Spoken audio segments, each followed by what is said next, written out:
¿Cómo describiría usted la situación actual de la democracia y el Estado de Derecho en El Salvador? Yo creo que estamos en una situación de crisis de institucionalidad, pero no una crisis originada solamente en los últimos años. Creo que asistimos a la descomposición de una institucionalidad que se fue desgastando con el paso de los años. La gente dejó de creer en las instituciones y comenzó a creer más en proyectos personalistas, mesiánicos, y ha abandonado la creencia de que es una institución la que pueda resolver. Y por instituciones no me refiero solamente a las instituciones formales que vemos frente a nosotros. No estoy hablando solo de la Fiscalía, de la Corte Suprema, sino instituciones en el sentido de órganos dentro de la sociedad, como los partidos políticos mismos, por ejemplo. La gente no cree en los partidos políticos.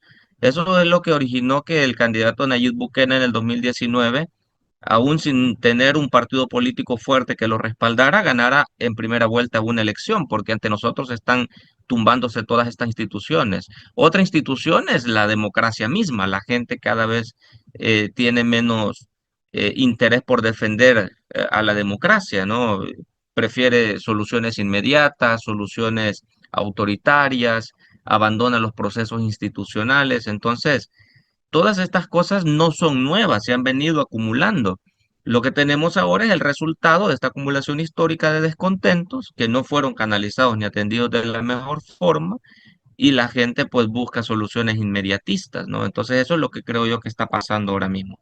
¿Cuáles son los principales indicios de una concentración de poder, tanto a nivel general como en nuestro país? La concentración de poder es, digamos, una dinámica en la cual un grupo o una persona acumula demasiadas atribuciones. Entonces, las características son que las instituciones van renunciando a sus capacidades y cada vez se van concentrando más en un grupo o en una persona. En el caso de El Salvador puede verse, por ejemplo, con lo que ha ocurrido con la Dirección de Obras Municipales. En términos municipales, antes las atenciones para los problemas ciudadanos estaban a cargo de las municipalidades. La gente decía, bueno, hay un problema en esta calle, vamos a ir a la alcaldía para que la repare. Sabía la gente a dónde ir allá al municipio, a la municipalidad, a la alcaldía. Con la dirección de obras municipales a la gente se le dificulta porque dice, bueno, es que ahora dicen la alcaldía que ya no es atribución de ellos, sino que esto es de la DOM. Y la gente dice, bueno, pero la DOM, ¿dónde está?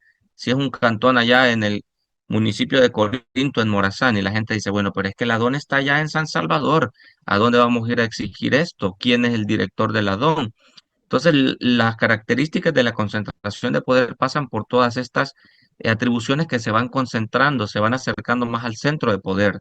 Esto indudablemente genera impactos en la vida de la gente, aleja los servicios públicos, vuelve a la administración pública más lejana de las necesidades de la gente y en consecuencia la atención de sus problemas se ve dificultada. Entonces esas son algunas de las características de la concentración de poder, ¿no? Que la decisión sobre la administración pública cada vez está más cerca del centro de poder y se aleja de la gente. ¿Cuáles son las principales reformas o decisiones legales que se han tomado recientemente que facilitan esta centralización del poder?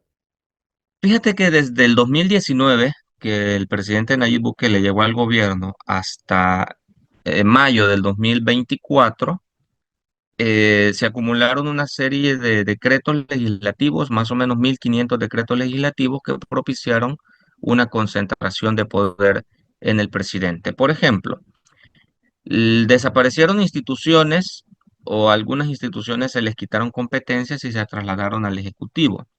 La eliminación del FODES o la reducción del FODES, por ejemplo, lo que hizo fue que todo ese dinero que antes iba para las municipalidades ahora se concentrara en el gobierno central y desde ahí se tomaran decisiones financieras. Entonces, hay ahí, digamos, un matiz, ¿no? Luego, hay instituciones como, por ejemplo, la Corte Suprema de Justicia, la Fiscalía General de la República, Corte de Cuentas de la República, que si bien en el diseño constitucional gozan de autonomía y de independencia, al ser nombrados por la Asamblea Legislativa afín al gobierno, estas instituciones han dejado de ser independientes y han dejado de ejercer los controles institucionales que la Constitución manda. La misma Asamblea Legislativa ha renunciado a sus controles. Por ejemplo, la Asamblea Legislativa tiene la facultad de crear comisiones especiales para investigar temas de interés nacional. Sin embargo, en los últimos 4 años, la Asamblea Legislativa no ha sometido a consideración ningún tema de interés, a pesar de que, por ejemplo, diputados de oposición han pedido una comisión especial para investigar el caso del fondo de COSABI. La Asamblea pudo, como es un tema de interés nacional, crear una comisión e interpelar a funcionarios para ver qué fue lo que falló en el Estado para que ese desfalco millonario se diera en una cooperativa, ¿no? Es decir, la misma Fiscalía General de la República ha renunciado a su labor de investigar las violaciones de derechos humanos cometidas por el gobierno, ha renunciado a investigar los supuestos casos de corrupción que están cometiéndose en el gobierno. La Corte Suprema de Justicia ha renunciado a examinar las declaraciones de patrimonio de los funcionarios del gobierno. Es decir, instituciones que en la formalidad de la ley son independientes, pero que han renunciado a ese carácter independiente y ahora más bien cumplen directrices de Casa Presidencial. ¿Por qué se dice que se afecta la independencia judicial? ¿Y qué significa esto?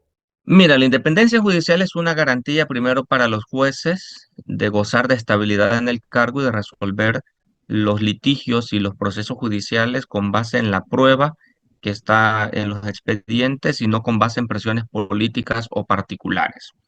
Los jueces deben gozar de esa independencia porque en sus manos está la defensa de la Constitución y de las leyes, además de los principios de justicia.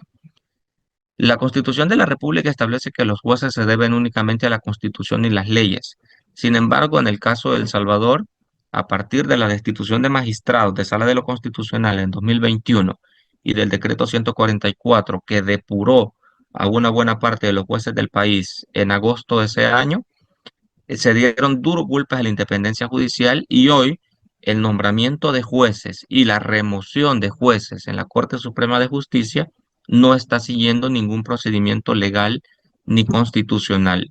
Son nombrados de dedo, son removidos de manera arbitraria, no se sigue ningún procedimiento de evaluación para su nombramiento y remoción y eso atenta primero contra los jueces, pero en definitiva la independencia judicial no es solo un beneficio que los jueces deben gozar, es una garantía para la sociedad misma de tener en esos cargos a funcionarios que resuelven los casos de manera independiente, que no están sometidos a ningún control de ninguna institución, así sea la Corte, así sea la Fiscalía o así sea el mismo presidente de la República. Entonces, en El Salvador ahora mismo la independencia judicial está gravemente comprometida.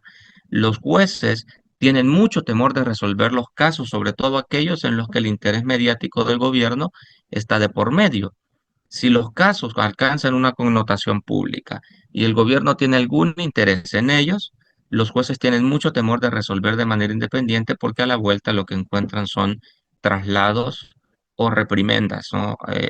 O procesos sancionatorios en la Corte Suprema de Justicia. Entonces, es un tema muy grave. Es un tema muy grave porque ante las violaciones a derechos humanos, la última barrera de protección con la que cuentan las personas son los jueces de la República. Usted menciona que es una garantía también para la población. Entonces, ¿qué riesgos enfrenta un país cuando se debilitan los contrapesos institucionales? ¿Qué impacto tienen estos en la vida cotidiana de la gente? Mire, la historia nos ha demostrado en diferentes países y en diferentes momentos que cuando un gobernante puede ejercer su poder sin ningún control, sin ningún límite, siempre hay abusos y siempre hay arbitrariedades. El diseño republicano del ejercicio del poder lo que supone es que el poder se distribuye entre diferentes órganos para evitar que un solo órgano ejerza el poder sin límites. Eso es lo que en la teoría del Estado y en la visión estadounidense se conoce como los checks and balances, los chequeos y balances, ¿no? Es decir, estar el poder constantemente monitoreado, limitado, sometido a la ley, sometido a procedimientos. Cuando eso no ocurre, abrimos la puerta a la arbitrariedad y abrimos la puerta a que el gobernante ejerza su poder de manera excesiva, pasando por los derechos de las personas. En el caso salvadoreño, por ejemplo, si me preguntas cómo se expresa en la cotidianidad, cuando una persona es capturada bajo el régimen de excepción, por ejemplo, lo que debería ocurrir es que un juez que conoce de su proceso pueda garantizar mínimamente los derechos de estas personas. Sin embargo, eso no es lo que ocurre. Se ha denunciado últimamente y a mí me contactaban algunos jueces y algunos empleados judiciales que últimamente, por ejemplo, hay jueces que están ordenando reconocimientos médicos en centros penales porque tienen información de que sus imputados están enfermos y la Dirección General de Centros Penales ha impedido el ingreso de médicos de medicina legal porque dice que no tienen autorización para hacer chequeos médicos. Es decir, que ahí no solo se está atentando contra el derecho a la salud del que siguen gozando las personas privadas de libertad, sino que en algunos casos se compromete el mismo derecho a la vida, porque hay personas con enfermedades terminales que no están recibiendo sus medicamentos, que no están recibiendo sus eh, tratamientos y que su derecho a la salud y en consecuencia su derecho a la vida está siendo comprometido. ¿Y quiénes tienen que velar por eso? Los jueces independientes, los jueces que hagan valer sus decisiones en un diseño republicano, institucional, democrático, de respeto al Estado de Derecho. Esas cosas no deberían estar ocurriendo. Entonces, eso se ve en la vida cotidiana de las personas. Otro ejemplo, cuando se aprobaron las leyes, las multas de tránsito y las infracciones para los conductores. La Asamblea Legislativa las aprobó y el mismo día entraron en vigencia. Eso no puede ser. La Constitución de la República establece un plazo mínimo de 8 días para que una ley entre en vigencia. Si se respetara la ley y la Constitución en el país, esas infracciones no hubiesen entrado en vigencia sino hasta 8 días después y los jueces de la República debieron inaplicar esas disposiciones por ser inconstitucionales. Algunos, por lo que sé, inaplicaron esas normas, pero otros terminaron abriendo los procedimientos en clara contradicción a la Constitución de la República. Entonces, cuando me preguntas cómo se expresa de manera cotidiana en la vida de la gente que no existan balances, que no existan contrapesos, pues se mira así, se mira con un Estado arbitrario que no le importa pasar por encima de los derechos de la gente y que no encuentra barreras de protección en las instituciones. Y ante todos estos aspectos que se vulneran, ¿considera usted que tiene algún efecto en la percepción de la comunidad internacional hacia El Salvador o podría llevar a algún tipo de represalia a El Salvador internacionalmente? El Salvador ha suscrito y ratificado convenios internacionales en materia de derechos humanos, de diferente índole. Convenciones contra la tortura, convenciones que exigen un debido proceso. La Convención Americana de Derechos Humanos habla de toda esta garantía de derechos que tenemos los ciudadanos independientemente de nuestro credo, religión, color de piel, preferencia, independientemente de cualquiera que sea nuestra decisión de vivir la vida, tenemos derechos que se nos deben garantizar. Entonces, hemos suscrito convenios en ese sentido. Claro que el Estado salvadoreño está incumpliendo estos convenios. El gobierno dice que estos convenios lo que hacen es proteger delincuentes. Nada más alejado de la realidad que eso, ¿no? Eso es desnaturalizar los convenios internacionales. Entonces, sí hay consecuencias. Lamentablemente, los organismos internacionales tienen muy poca capacidad de acción inmediata. Sí se pueden interponer denuncias ante la Comisión Interamericana de Derechos Humanos. Si la Comisión determina que estas violaciones se pueden documentar y se pueden judicializar, estos casos son remitidos a la Corte Interamericana de Derechos Humanos que somete a juicio al Estado salvadoreño para ver si ha cumplido o incumplido con estos estándares internacionales de derechos humanos. Sin embargo, como se ha documentado en otros casos, la respuesta de estos organismos llega 12, 15 años después de que las cosas han pasado. Entonces, la capacidad de respuesta es muy limitada, no es inmediata, sí se pueden documentar, sí están ahí para amparar los derechos humanos, pero en el momento en que las violaciones a derechos humanos se están dando, su capacidad de acción es muy limitada. Sí hay medidas cautelares que la comisión puede dictar.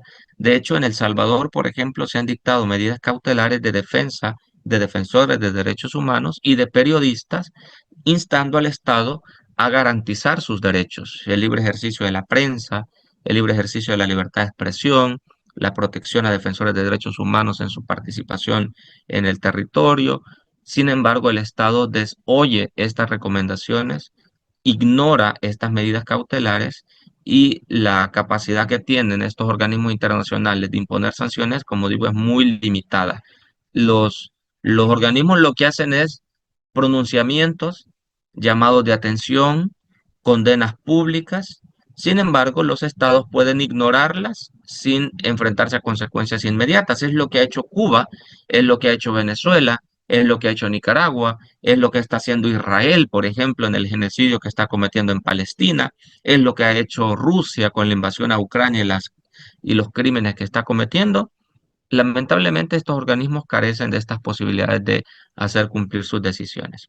¿Qué opciones tiene la población para tratar de revertir o frenar estos procesos de concentración del poder? Mira, primero creo que deberíamos hacer una labor de concientización de la sociedad, de por qué es importante el balance de poder, por qué es importante que el poder no se concentre en una sola persona. Porque creo que no tenemos una cultura democrática desarrollada. Lamentablemente en las escuelas públicas y en los colegios privados en los primeros años no se nos enseña a valorar la república como tal, con todos los principios de distribución de poder que esto implica, ¿no? No se forma una ciudadanía crítica, una ciudadanía que exija transparencia, que exija rendición de cuentas, que exija controles institucionales, no son temas de preocupación cotidiana para la gente. Entonces, ese es un principal problema, ¿no? Porque cuando tú le preguntas a la gente qué entiende por democracia, dirá, bueno, democracia es ir a votar en las elecciones, elegir a nuestros gobernantes. Pero esa es una visión muy limitada de la democracia. Las elecciones son un componente de la democracia, pero no lo son todos. La democracia también implica que los gobernantes estén sometidos a la ley, que rindan cuentas, que en caso de violación de la ley sean sometidos a la justicia, que paguen, que respondan por sus acciones. La democracia implica todas estas cosas, el respeto a los derechos humanos, todas estas cosas. Entonces creo que una primera tarea es la de concientizar en estos temas, hacer una labor de concientización, sobre todo en los jóvenes, en las nuevas generaciones, que entiendan que son ciudadanos, que tienen derechos, que el Estado, no por ser el Estado, puede violarles los derechos como quiera. Hay que meterle en la conciencia estas cosas a la gente. Luego, activar ciertos mecanismos. Todavía seguimos contando con la posibilidad de documentar estas cosas. Entonces, creo que el periodismo cumple un rol muy importante en todo esto. La denuncia de violaciones de derechos humanos, la documentación, la exposición de los casos, todas esas cosas creo que son importantes y hay que seguirlas consolidando.